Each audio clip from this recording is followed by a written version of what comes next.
Hello everyone, अपना reaction पर आपका स्वागत है। आज हम जिस वीडियो पर रिएक्ट करने जा रहे हैं इस वीडियो का टाइटल है #62 एकांतिक वार्तालाप। ठीक है, ये भजन मार्ग चैनल है ये, तो आप वहाँ पर जाकर सभी वीडियोस देख सकते हैं गुरु जी की।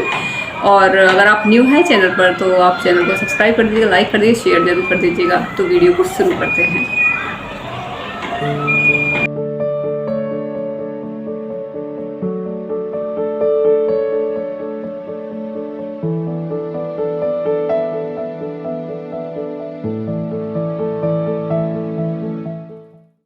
प्रियंका जी कुरुक्षेत्र से। राधा वल्लभ श्री हरिवंश। मेरे प्यारे गुरुदेव, आपके चरणों में कोटि कोटि प्रणाम।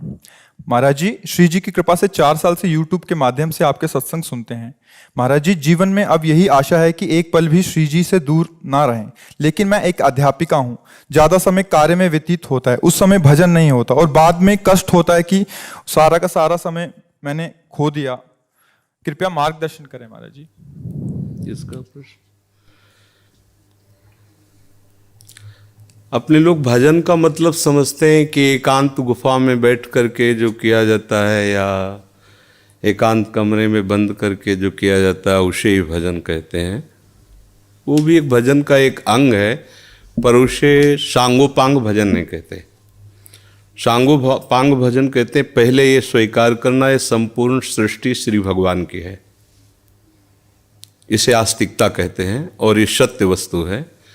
वेद और उपनिषद जिस बात को प्रमाणित करते हैं वही बात प्रमाणित मानी जाती है।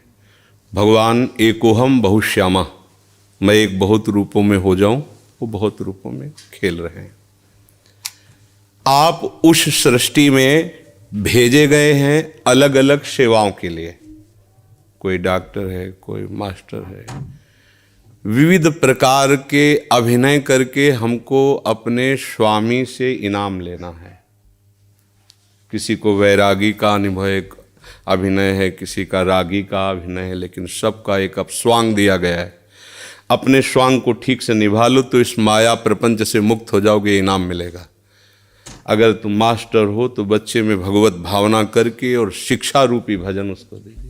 जो जिस क्लास की शिक्षा, ईमानदारी से आपके अंदर यही हो कि हे प्रभु, आप बालक रूप से हमारे सामने आए हो, मैं आपको शिक्षक रूप से शिक्षा दूंगी। और उस समय यदि भगवत भाव रहा तो आपने जितने घंटे बालकों को पढ़ाया वो भजन ही है, उससे बिलक नहीं। एक युद्ध क्षेत्र में खड़ा हुआ सूरवीर सामने के सैनिकों की गर्दन उतारता है अपने देश रक्षा के लिए, उसका वो भजन ही है, भजन से कम नहीं है, क्योंकि अपने धर्म के लिए वो युद्ध में वार कर रहा है। अधर्म से किया हुआ हर कार्य निष्फल है और धर्म के लिए किया हुआ हर कार्य भजन है, क्योंकि सृष्टि भगवान की है।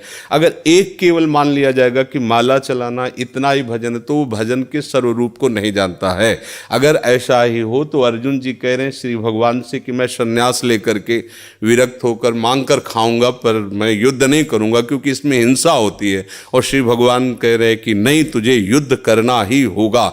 मां मुनिस्मर युद्ध च, मेरा स्मरण करते हुए तुझे युद्ध करना होगा। तो हमें ये बात समझनी कि हमको जो स्वांग मिला उसमें हम बेईमानी न करें। अगर आप डॉक्टर हैं तो मरीज रूपी भगवान की सर्वतोभावेन सेवा, आपको जो स्वांग मिला है आप उसमें बेईमानी मत कीजिए, सत्यता से चलिए, वही आपका भजन बन जाएगा, उसी से भगवान प्रसन्न हो जाएंगे। पर ये स्मृति रहे कि मैं किसका कार्य कर रहा हूं, बस अगर ये स्मृति चली गई तो अहंकार आ जाएगा। मैं अभिनय में श्रेष्ठ हूँ, मैं अमुक श्रेष्ठ हूँ, मैं विद्वान हूँ, मैं ज्ञानी हूँ, मैं महात्मा हूँ, मैं भक्त हूँ, मैं भजनानंदी हूँ। किसी भी बात का अभिमान आ जाना उपासना की वृत्ति का नाश हो जाना है।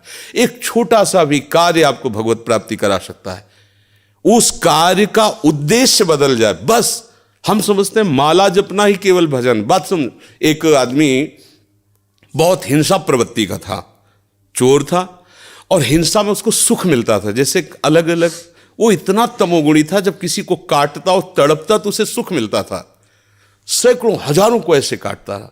एक दिन एक महात्मा उसकी मार्ग से जा रहे थे, मिल गए, उसने उनको भी वैसे ही प्रताड़ित करना चाहा। तो भगवत प्राप्त महात्मा थे, उन्होंने कहा कि बच्चा, इससे तुमको क्या मिलता है? तो संतों के दर्शन से, संभाषण से अंतःकरण की मलिनता का नाश होता है। यदि अभिमान त्याग कर संतों के पास जाया जाए तो एक एक कदम यज्ञ के समान होता है। संत दरस को चालिए तज माया अभिमान। जो भगवान में वास्तविक रमण करने वाले महापुरुष हैं उनका प्रभाव होता है। उस पापात्मा जीव की हिम्मत नहीं हो रही थी उनकी तरफ देखने की। उनका बेटा तुम ये सब क्यों करते हो? तो उन्होंने उनका सुख के लिए करता हूँ, संपत्ति छीनता हूँ, मारता हूँ। इसे बोले अभी तुम सुख की पहचान ही नहीं जानते हो, किसे सुख कहते हैं? तो उनका फिर मुझे बताइए आप सुख किसे कहते हैं? तो बोले हमारी बात तुम्हें तभी समझ में आएगी तब तुम निष्पाप हो गए, क्योंकि पापवंत कर सहज स्वभाव भजन मोहिते ही भावन।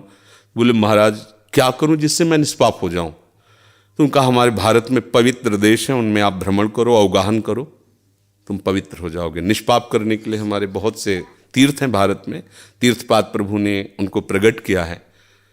तो महाराज हम कब जानेंगे पवित्र हो गए? तो सिद्ध महापुरुष थे, उन्होंने एक शुष्क लकड़ी दी, सूखी हुई लकड़ी दी, कहा इसे ले जाओ और जब ये हरी होने लगे, इसमें किनगा आने लगे, तो तुम समझ लेना तुम निष्पाप हो गए।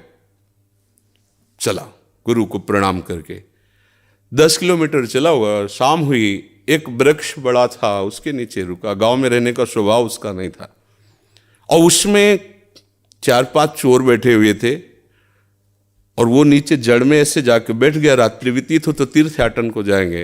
वो ऊपर प्लान बना रहे थे कि इन गांव वालों ने मुझे बहुत सताया है, आज रात्रि में 12 बजे चारों तरफ से आग लगा देंगे और अस्त्र शस्त्र ले जो भागेगा मारेंगे, पूरे गांव को आज नष्ट करेंगे। उसके कान में पड़ी बात, उसने कहा कि तीर्थ यात्रा तो जा ही रहे हैं, अगर इन जो 4 हैं 5 हैं इनको अगर मार देते हैं तो जा ही तो रहे हैं तीर्थ यात्रा में, पूरा गांव बच जाएगा। ये पूरे गांव को मारना चाहते, पशु पक्षी हैं, बहुत से जीव हैं। तो उसने कहा भैया तुम्हारे गुरु हम हैं, तुम 4-5 मिल के मारते हो, हमने अकेले न जाने कितनों को मारा है, आओ हम तुम्हें सलाह बताते हैं कैसे पूरे गांव को नष्ट करना है। तो चारों कूद थोड़ी पड़ेंगे, एक ही एक आएगा। चारों को हम मार दिया। सोचा अब यहाँ हिंसा हो गई, नहीं रुकेंगे। लकड़ी उठाई तो हरी हो गई। उनका गुरुजी ने कहा था जहाँ हरी हो जाए वापस चला गया। वहाँ गया संत भगवान को, संत ने कहा हम जानते थे कि तुम ऐसे स्वभाव वाले हो कि तुम्हें तीर्थ यात्रा सुहाएगी नहीं, वापस आ गए। तो उनका भगवान आपकी आज्ञा पर, आपने कहा था हरी हो, देखो हरी हो गई। तो बोले कौन से तीर्थ में? बोले तीर्थ लेके आ, 4 को और मार दिया है। बोले बताइए कैसे? उन्होंने बोले देखो बेटा, पहले स्वार्थ के उद्देश्य से मारते थे तो पाप हुआ, लेकिन पूरे नगर के बचाने के लिए 4 को मारा आपने। उद्देश्य आपका दूसरों के सुख के, इसलिए मारना ये आपको तीर्थयाटन से भी अधिक पवित्र करने वाला हो गया। क्रिया वही, उद्देश्य परिवर्तन, फल का परिवर्तन। यदि हम सब अपने धर्म से चले, अपने कर्तव्य को भगवान की पूजा माने, तो जो जहां है उसको अलग से कोई मार्ग चयन नहीं करना, वहीं भगवान की प्रसन्नता के लिए करे, उसको वहीं भगवान की कृपा की प्राप्ति होगी।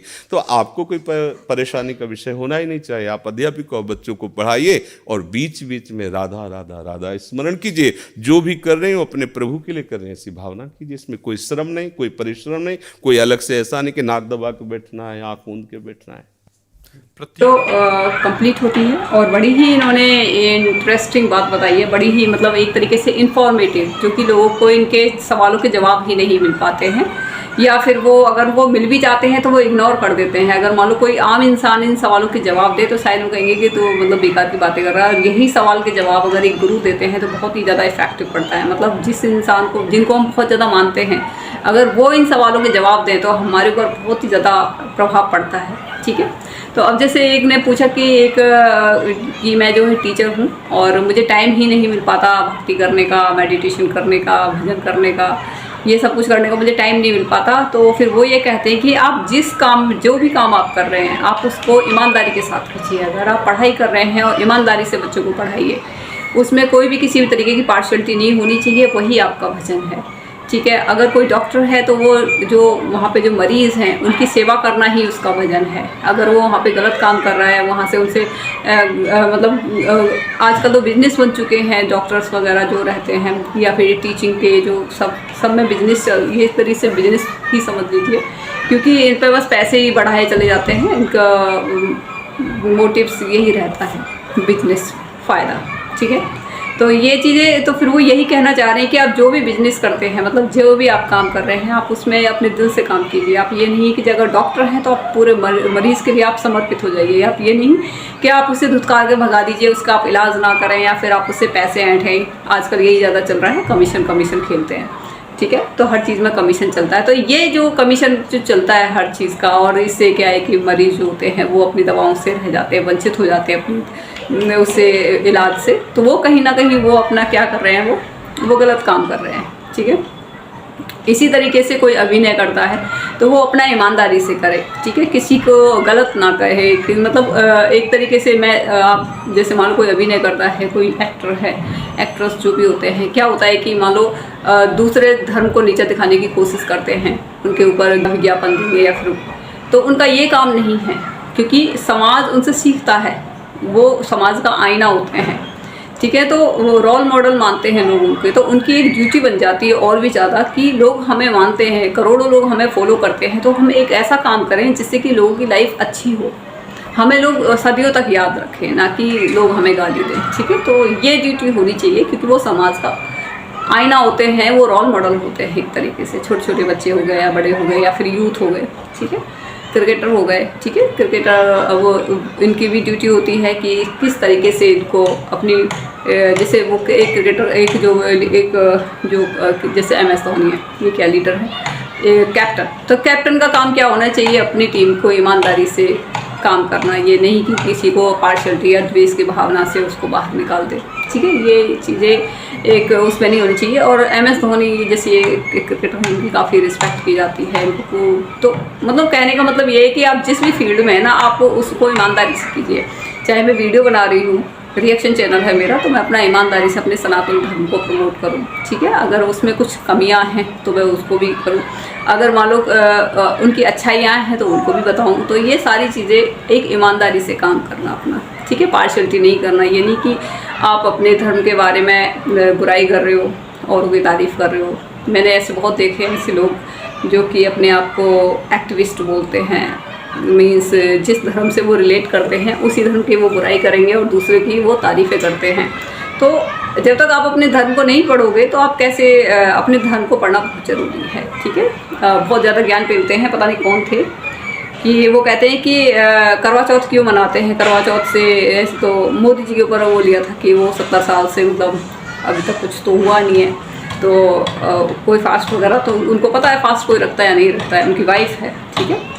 तो फिर दूसरा, और फिर उसके बाद में फिर वो अदर रिलीजन में जब कोई त्यौहार होता है तो बड़े अच्छे तरीके से विश करते हैं। तो ये क्या होती है, एक तरीके से जो उनका काम है वो उसको प्रॉपर तरीके से नहीं कर रहे, वो गलत काम कर रहे हैं, ठीक है।